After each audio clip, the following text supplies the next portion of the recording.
Olá pessoal, bem-vindos a mais um podcast da Rafus Press. Hoje teremos um Vultos e Sombras abordando justamente a série que eu provavelmente considero a melhor série desse ano, né? Até aqui, provavelmente não vai ter uma melhor, que é Mussolini, o filho do século XX, né? Filho do século XX, que foi transmitida pela MUBI, não é?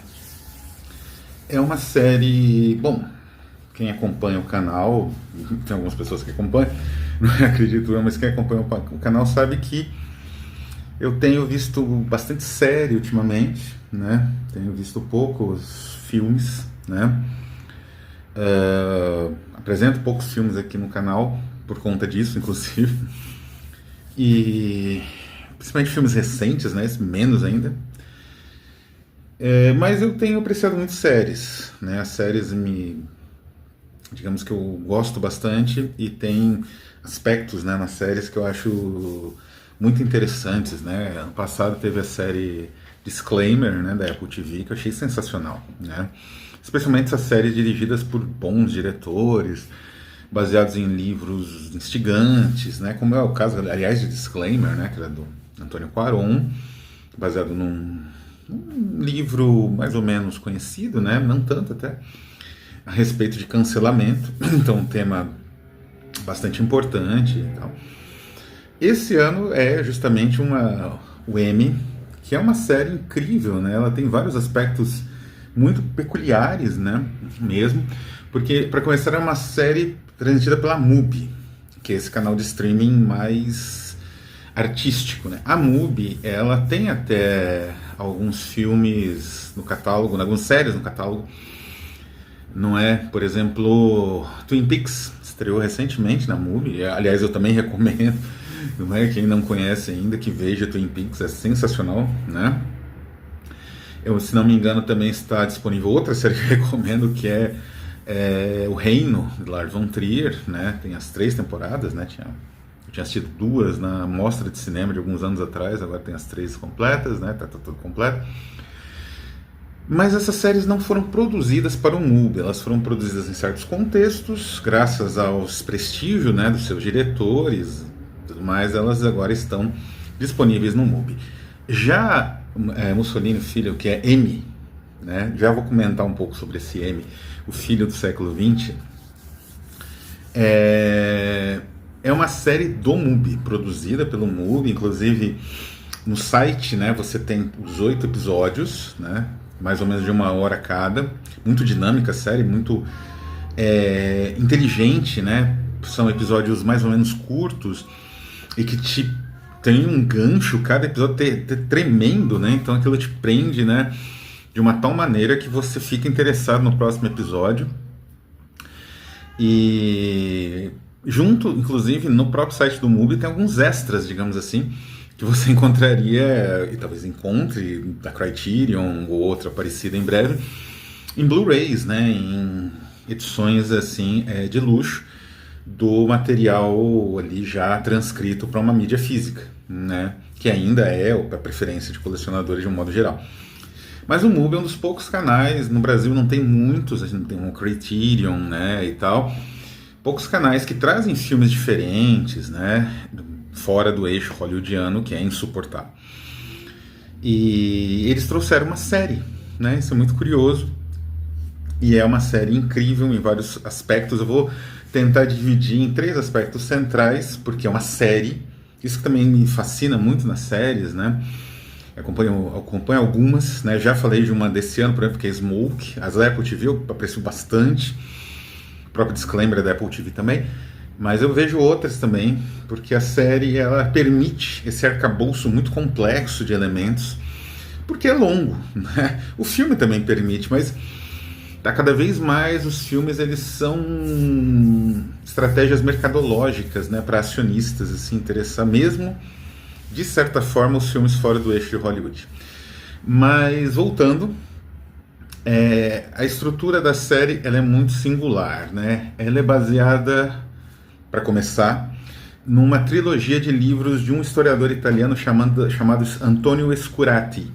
Eu não li os livros do senhor Scurati. Me parece ele é um historiador especializado, inclusive, no populismo reacionário e elementos do fascismo de um modo geral. E me parece bom nessa especialidade. Ele tem várias obras, artigos, né? Então, não conheço essa obra em específico, é premiada, foi traduzida no Brasil. Na verdade, são 3 partes, né? M, o Filho do Século. É curioso que no próprio livro ele é batizado de M, que é o título em inglês, né? Eu achei que era, inclusive, uma homenagem ao filme M, do Fritz Lang, né? Que tem até um pouco desse aspecto. É um filme lendário por ser um filme antinazista, coisa que não é, na verdade, mas tem esse aspecto de relatar essa crise, né? Como o próprio, aliás, o M e alguns filmes do Fritz Lang são nitidamente o próprio Dr. Mabuse, né? São nítidas influências de algumas cenas de luta de rua, dos gangsters, né? É uma nítida influência para a série. Mas o livro já é assim. O que me leva a pensar que talvez a homenagem ao Fritz Lang seja do próprio escritor e não é nem do diretor do filme, nem do Joe Wright, né? Que é um diretor, acho que é americano, se não me engano, podem me corrigir, né? Se for inglês ou coisa assim, mas bastante sério, bastante conhecido, premiado, né? E resolveu entrar numa seara até difícil, né? Então são 3 livros, como eu falei, é uma trilogia, né? O Filho do Século, O Homem da Providência e A Hora do Destino, né? Que leva a pensar que talvez eles façam, né?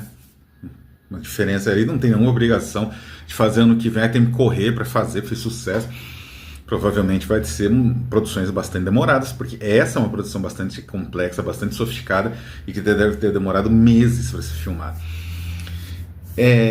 Continuando ainda desse ponto de vista técnico mais, digamos, externo, né?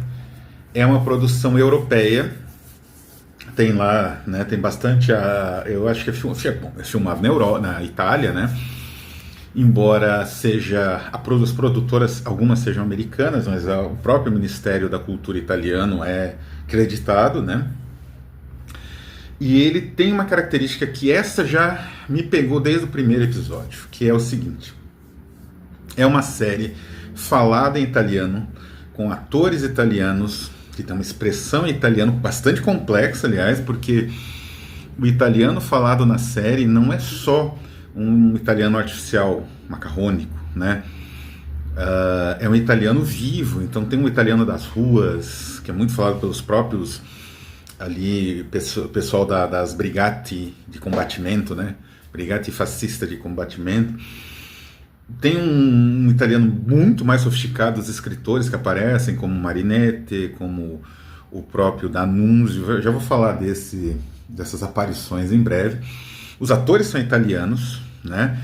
Então é assim, do ponto de vista, a produção ela é impecável nesse sentido, porque são pessoas falando o idioma de onde a crise aconteceu. Não é um idioma falso, não é uma forçação de sotaque, não é? Uma série, por exemplo, da HBO como Chernobyl, né? Que eu tenho vários problemas com essa série, alguns depois de ter lido Vozes de Chernobyl, né? Que o livro é muito mais, aliás, terrível, né? Do que qualquer coisa que você possa fazer ali na série. Mas ele tem soluções americanas, né? Tem essa coisa, ou hollywoodianas, até para ser mais geral. Tem essa coisa do sotaque falso, são atores nitidamente que são nem americanos, mas são europeus que trabalham em Hollywood a vida toda, né? Como Stellan Skarsgård e tal. E tem aquele Harris, né? Uma coisa Harris, que é o físico, né? Todos fazendo sotaque, eles lembram de fazer o sotaque, às vezes um coadjuvante faz o sotaque para né, provar que ele é mais russo ali, tá entrando no papel. Então fica grotesco, né? E tem uma solução americaníssima no final, que é covarde, né? Que é aquele filme de tribunal, né? Tudo vira um episódio de tribunal, no último episódio de Chernobyl, que é completamente absurdo, nada daquilo existiu, ninguém foi julgado. O máximo foi o chefe, né, do reator, que teve aquela crise de contaminação terrível, perdeu a pele, né? Mas ele sobreviveu e teve, sei lá, 1 ano de cadeia, nem isso, né? Ninguém foi punido, não é nem considerado um grande acidente. Morreu, sei lá, 200 pessoas, né? Então, não, nada daquilo. Ninguém condenou os reatores RBMK, imagina nunca isso acontecer, não é? condenou-se assim, até se falava, eu me lembro muito bem, porque eu era pré-adolescente na época que aconteceu a explosão no reator, se falava tem sabotagem, os partidos de esquerda falavam isso, não é? Então, não é? Isso me tira muito da série, faz com que eu veja o Chernobyl como uma série bem menos interessante do que talvez ela seja para muita gente. Mas isso, nada disso acontece com o Mussolini, que tem, como eu falei, esse cuidado com o preparo. E aí vem realmente alguns aspectos já se aproximando da dramaturgia, mas ainda são aspectos preparatórios, que é a ideia da máscara. Isso eu acho brilhante, né? O Mussolini, ele é interpretado por um ator chamado Luca Marinelli. Inclusive é muito engraçado as entrevistas desse ator jovem, aliás. Se bem que é mais ou menos da mesma idade que o Mussolini no início da carreira, né? Talvez fosse uns 4, 3 anos mais velho. Ele... os pais eram antifascistas, né? Então ele teve meio que falar com os pais, olha, vou fazer os avós, né? Era aquele antifascismo orgânico italiano, que é muito, muito comum, tem muito em livros biográficos, em Pasolini, enfim, outros autores do período, assim, do pós-guerra, né? Até o Umberto Eco. É aquele antifascismo orgânico, né? De pessoas que sofreram muito com o fascismo, né? E aí os pais, avós autorizaram e tal, ou falaram que não, tudo bem, né? E ele faz sensacional a atuação dele, e ele usa uma máscara, não só ele, né? O Francesco Russo, que é o Cesare Rossi, que é também fundamental, né? Meio que o braço direito, né? Isso é um pouco uma liberdade poética, mas enfim, é o braço direito, né, do Mussolini ali. As atrizes não, nem a que a Bernadetta Climati faz a Raquel, nem a Bárbara Chiarelli, né, que faz a Margarita Sarfatti, né, que é uma judia, inclusive. Elas não têm esse aspecto, né, assim, caricato, mas esses dois têm. E a máscara é perfeita, porque cria um ambiente meio bufão, né? Eu acho que isso é fundamental, porque ao você tentar fazer uma biografia de um tirano, é muito, muito tentador esse retrato ser mais dramático do que ele precisa ser, né? E isso atraía as pessoas. Eu me lembro que houve uma época, nos anos, quando começou uma abertura mais sistemática de arquivos da União Soviética, da antiga União Soviética, no fim dela, um pouco antes ou durante a Glasnost, a Perestroika, uma moda assim de livros de biografia de Hitler, né? Tem o do Joachim Fest, que acho que é o melhor de todos, tem umas 800 páginas essa biografia de Hitler, né?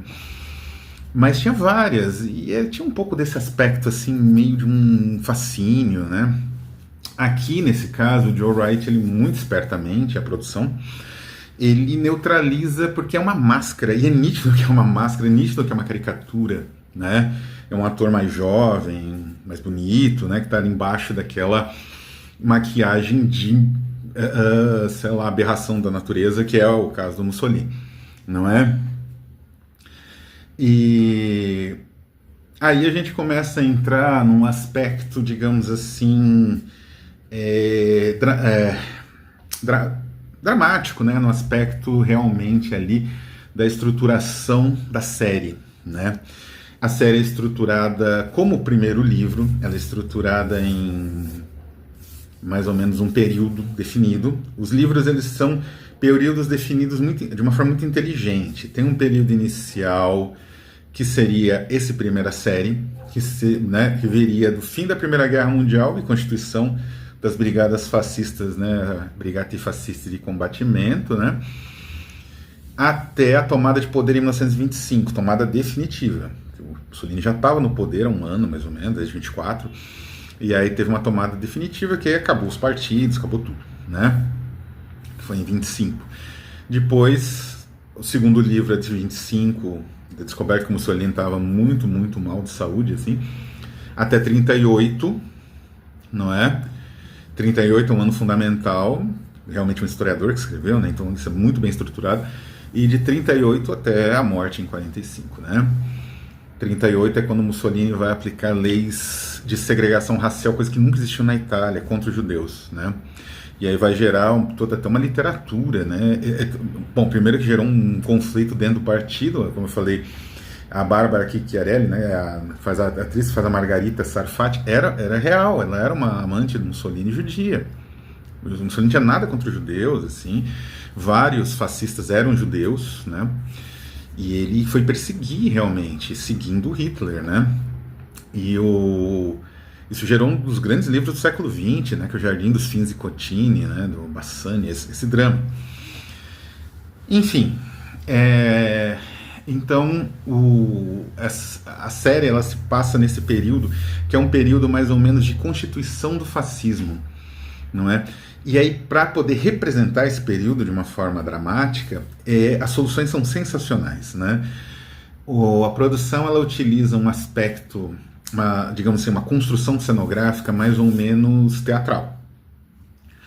É bastante diálogo, né? Mas muito dinâmico.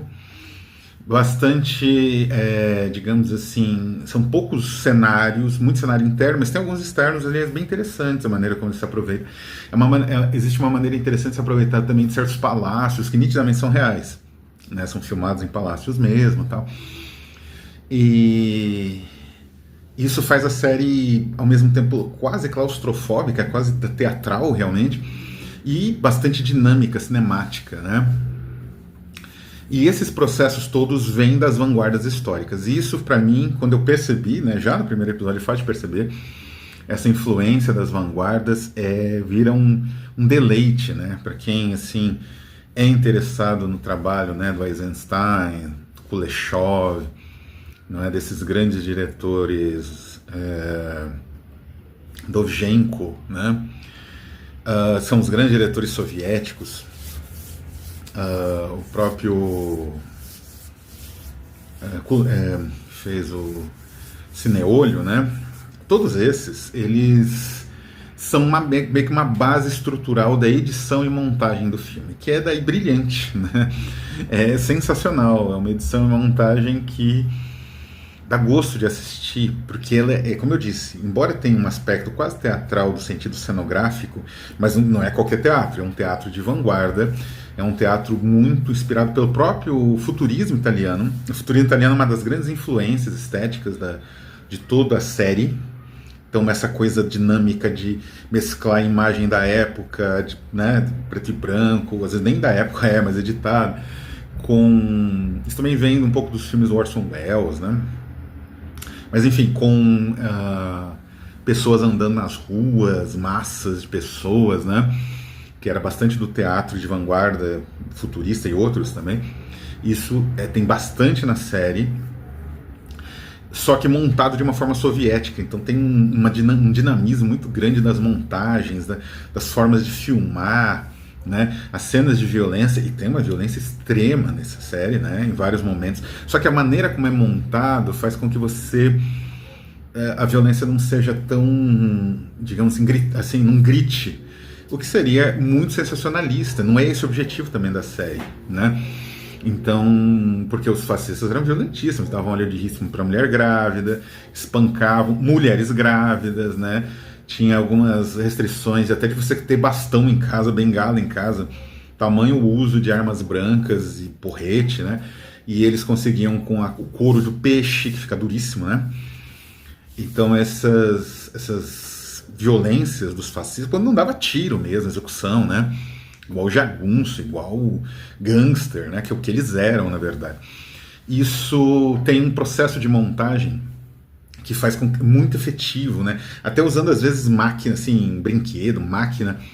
É sensacional como é mostrada a violência dos fascistas contra a população de um modo geral, especialmente civil, né?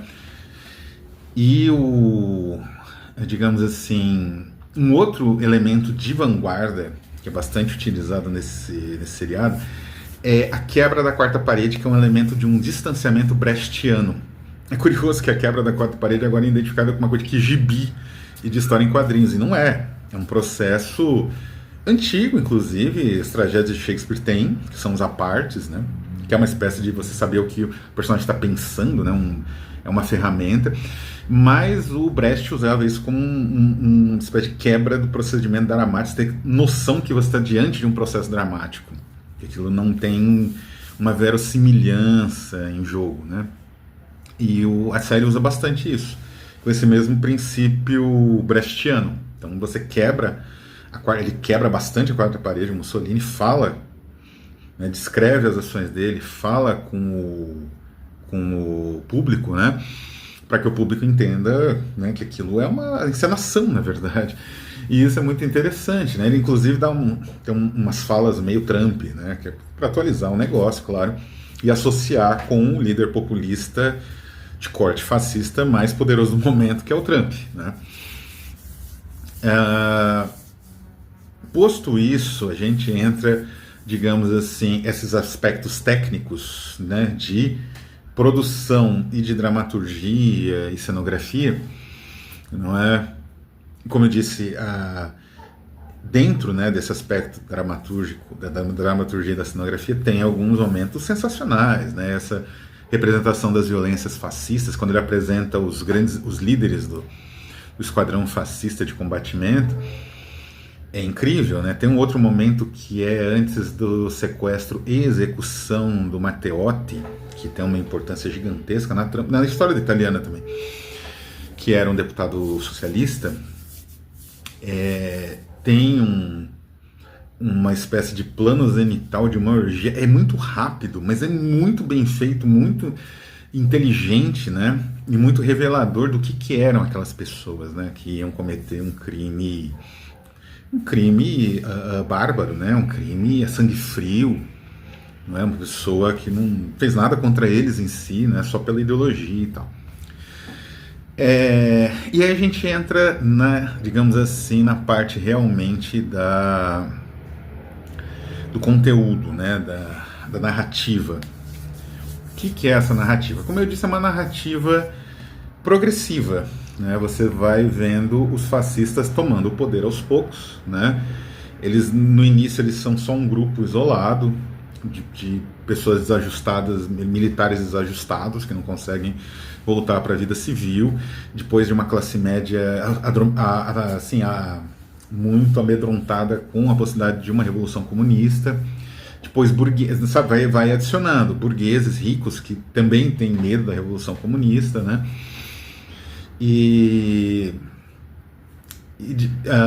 Liberais, né? O próprio rei, de certa forma, né, adere ao fascismo, que a Itália nessa época era uma espécie de monarquia constitucional, tinha uma constituição, mas tinha um rei, né? E os fascistas aos poucos eles vão ganhando poder, mas por um processo de acovardamento da própria sociedade. Assim, o grosso da sociedade estava acovardada diante das possibilidades do socialismo e dos trabalhadores tomarem o poder, por um lado, e pelo outro, pelo próprio fascismo. Então, essa grande faixa social, né, que inclui a classe média baixa, né, a classe alta, essa faixa social estava imprensada, né, nesses dois lados e acabou optando, de certa forma, pelo fascismo, uma opção meio culpada, a gente vê, porque havia poderes conservadores contra o fascismo. Isso é muito interessante, porque cada episódio é como se Mussolini neutralizasse um poder conservador ou um poder institucionalizado que está contra ele. Por exemplo, tem um episódio que é o Exército, né? Tem um episódio que é um pouco antes da Marcha para Roma, que é mostrada como um evento mais imbecil que existe, né? Quer dizer, era um teatro aquilo. Por isso a ideia de farsa é muito constante, né? Porque é muito farsesco, né? Mas tem um episódio que é a Igreja, né? Uma espécie de célula inicial do Partido Democrata Cristão, que surge na Itália, que o catolicismo, claro, tem uma força gigantesca, né? E alguns religiosos eram contra o fascismo, não é? E foram neutralizados porque o Mussolini prometeu o que ele realmente fez, né? O Tratado de Latrão e tudo. Então, é muito interessante porque é uma disputa de forças complexa que inclui alguns grupos conservadores que se sentiam ameaçados também pelo fascismo, além, claro, da esquerda, que era bem ampla, né? É curioso que, voltando um pouco ao que eu falei da parte cenográfica e de dramaturgia, tem um determinado momento que tem uma espécie de enterro, carnaval, que é uma reprodução quase, assim, uma reprodução física, né? Cenográfica, dramática, de um quadro do Bottioni acho que é do Boccioni, que é um dos grandes pintores futuristas italianos, também adepto do fascismo, que se chama O Funeral do Anarquista Galli. Tem essa tela é sensacional. Tem, não é? Então, como eu disse, tem bastante influência, e era uma maneira de mostrar esse período muito conturbado, né? Que os fascistas iam e vinham, né? Eles avançavam um pouco, recuavam, acontecia em geral, algum crime medonho perpetrado pelos fascistas, eles recuavam um pouco, aí iam de novo. E isso vai preparando mais ou menos o retrato final do filme, que é o retrato do Mussolini. Quando a gente vai se aproximando dos últimos capítulos, a gente tem um retrato um pouco de liberdade poética, né? Por exemplo, a Sarfatti, ela não se afastou dessa forma do Mussolini, só foi se afastar depois, na verdade, das leis raciais. Ela ainda foi amante dele um bom tempo. O mesmo valendo para o Cesare Rossi, né? Porque aí que tá, nesse ponto mais climático, entra a trama principal, que entre as oposições dos fascistas tinha até outros fascistas que consideravam que o Mussolini estava fazendo errado, uma espécie de deturpação do fascismo. E aí, para controlar essas forças contrárias ao Mussolini, ele lançou mão, através do Cesare Rossi, né, Cesare Rossi, do que é conhecido hoje pelos historiadores da Cheka fascista. Quando eu fiz a análise do Alaska, né, do Zazubrin, eu mencionei como a Cheka, né, a Cheka, era uma polícia política que moldou o imaginário por anos, até o aparecimento da Gestapo e da KGB, da GPU, né, se transformou em KGB. Então tudo era Cheka, tinha uma Cheka na Guerra Civil Espanhola, tinha uma Cheka fascista. E essa Cheka fascista fazia coisas ao arrepio da lei, né? O Mussolini, ele chegou ao poder mais ou menos dentro da lei, com algumas mudanças constitucionais, né? E aí, essa Cheka, primeiro eles atacam outros fascistas que queriam lançar uma lista de candidatos, né? Uma eleição lá, paralela. Eles até lançam, mas aí não dá certo, porque eles realmente sofrem ali uma violência e tal.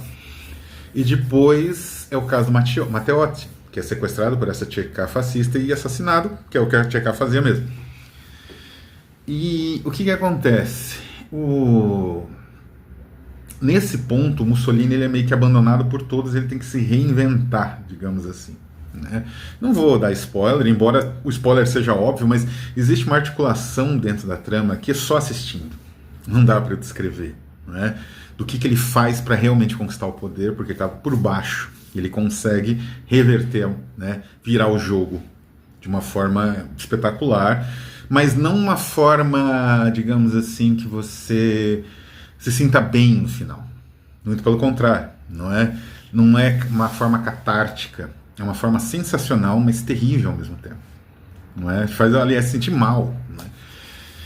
E então o que acontece? Nesse momento da morte do Matteotti, entre a repressão dos antigos camaradas do Mussolini, que fundaram o partido com ele, e que falaram que ele era um traidor, e a morte do socialista Matteotti, tem um momento que é absolutamente genial, inclusive um momento que tem um pouco de trama de terror gótico, tem isso, inclusive, um aspecto meio de fantasmagórico, que é quando o Mussolini ele se torna um tirano.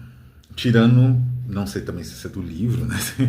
Dentro do conceito do livro 9 da República. O que é do Platão? Como é que esse conceito, rapidinho, né? Como é que esse tirano? Ele é um indivíduo isolado, um covarde, não é? Um arremedo de ser humano, que vive no seu palácio, no seu castelo, sozinho, torturado pelos seus erros e culpas, os dois, né? Não assume as culpas, mas os erros torturam ele, dele e dos outros, as seclas, seus escapachos, seus cupinchas, né? Seus comparsas, e ele não tem ninguém que ele possa amar ou admirar, não é?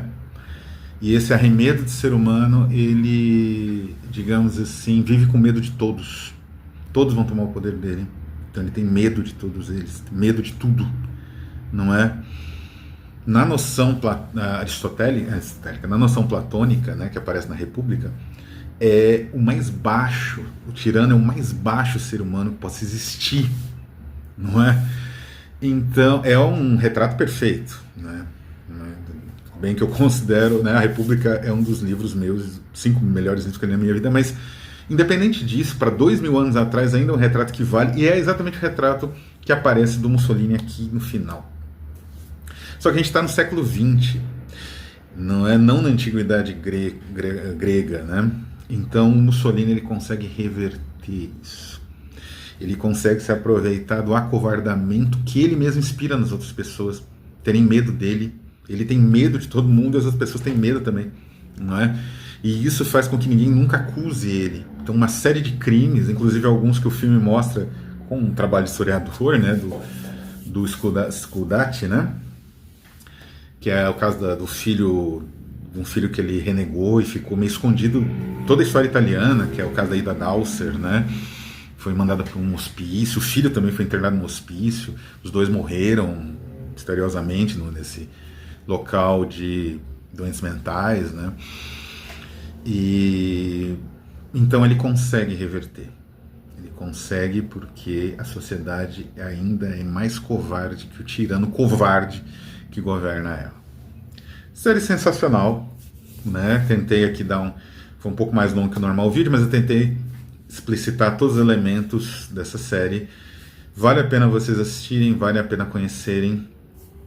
Vale a pena, o MUBI vale muito a pena, tem, como eu falei, tem um monte de série boa, tem, sei lá, filmes como The Pusher, né, que é a estreia do Mads Mikkelsen, sensacional, aliás, na atuação, a trilogia completa, tem um monte de filme legal, filmes novos também, esses que eu mencionei são mais antigos, mas tem filmes novos também, do ano passado, desse ano, conheçam, vale a pena, não estou recebendo nada para fazer propaganda no MUBI, mas é um serviço que é bacana, né. E vou ficando por aqui. Conheça o nosso novo projeto, que já está no Catarse, na pré-campanha, vai sair em breve, a época do Halloween aí, porque é um projeto que tem a ver com esse espírito. Então é isso, pessoal, vou ficando por aqui. Um abraço a todos e até a próxima.